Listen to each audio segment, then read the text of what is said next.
The Black Opal launches today, 6-0's first brand new flagship paddle in over a year. In this video, I'll give you my first impressions, but I'm holding off on a full review until I've spent more time with the final production model. The paddles I've been testing came straight from my trip to 6-0's factory in China back in August. Since then, they've made a few small tweaks, nothing major, but it's worth noting that my thoughts and data could change slightly once I get the updated version. Now, there's a lot of new tech packed into the Black Opal, so here's a quick rundown. It's got the new Diamond Tough texture. That's real industrial grade diamond grit infused directly into the surface. There's a G4 solid foam core, a carbon light carbon fiber frame, shock shield silicone inserts in the handle to cut vibration, and something called a power gel, which is a layer between the surface and the core that's designed to boost pop and feel. So out of all those, the one that impressed me most was the diamond grit, and the one I'm most curious about is that power gel. So the diamond grit does generate elite tier spin. I averaged about 2240 RPM,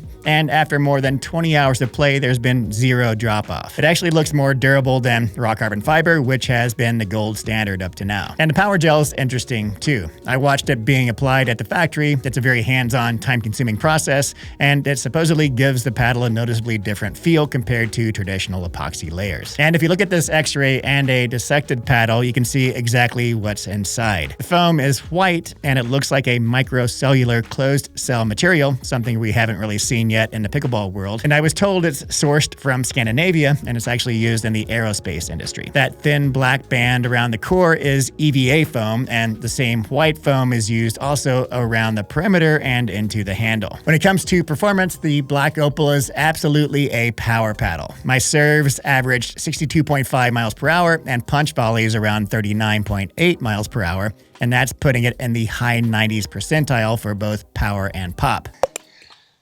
66.9. Oh my God. 66.9, and that landed in. Wow.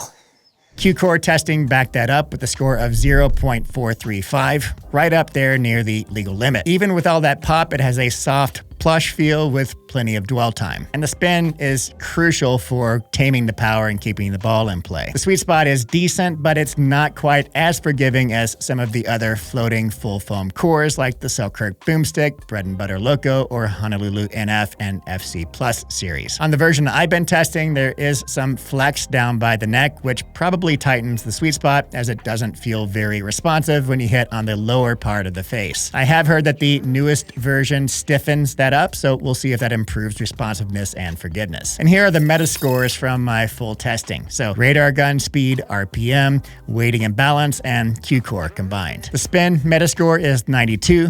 Power comes in all the way up at 98, and control is down at 59. Now, spin does contribute to control, and this has tons of spin, but that massive power and smaller sweet spot bring the overall control score down. This is one of those paddles you just gotta play loose, swing freely, and trust your top spin. If you get tight or second guess, the ball is gonna go way out. But when you're relaxed and confident, it's a blast to play with. Most players will wanna hit with the Black Opal, but only a few will really be able to tame it. But I will say that if the sweet spot improves in the final version, this could be a serious contender for Paddle of the Year. You can take 10% off the Black Opal with the code Johnkew, bringing the price down to $225, and considering all of the new tech and years of R&D behind it, in my estimation, that is a solid deal. And 6-0 is also donating $5 per paddle to support leukemia research, which is awesome to see. So I am excited to see where 6-0 takes this line next. The diamond grit alone is such a big leap over what came before it, and honestly, if I could, I would be using that texture on every paddle that I play with. All right, that's it. So thanks for hanging out, and I'll see you in the next review.